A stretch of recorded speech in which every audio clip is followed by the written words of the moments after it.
தமிழக சிவன் கோயில்களில் மிகவும் பிரசித்தி பெற்றது மயிலாப்பூர் கபாலீஸ்வரர் கோயில்.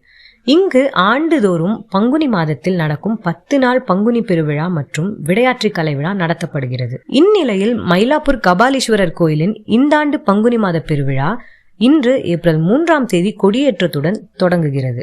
இதையொட்டி நேற்று ஏப்ரல் 2ஆம் தேதி கிராம தேவதை பூஜை நடைபெற்றது. விழாவின் முக்கிய நிகழ்வான தேரோட்டம் ஏப்ரல் 9ஆம் தேதி நடக்கிறது. தொடர்ந்து ஏப்ரல் 10ஆம் தேதி 63 நாயன்மார்கள் வீதியுலா, ஏப்ரல் 12ஆம் தேதி திருக்கல்யாணம் உற்சவமும் நடைபெறுகிறது.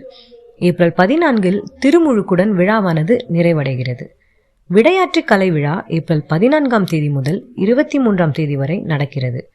பங்குனி பெருவிழா நடைபெறும் 10 நாட்களிலும் பகல் இரவு காலங்களில் 5 திருமேனிகள் திருவீதியுலா நடைபெறும். இந்த விழாவுக்கு சென்னை மட்டுமின்றி புறநகர் வெளியூர்களிலும் இருந்து ஏராளமான பக்தர்கள் வருகை தருவர். இந்நிலையில் மயிலாப்பூர் கபாலீஸ்வரர் கோயில் பகுதியே விழாக்கோலம் பூண்டுகளை கட்டி காணப்படுகிறது. தொடர்ந்து உங்களுக்காக நம்மை சுற்றி நடைபெறும் ஆன்மீக நிகழ்வுகள் குறித்து விவரங்கள் இத்தொகுப்பில் நித்தம் காணலாம்.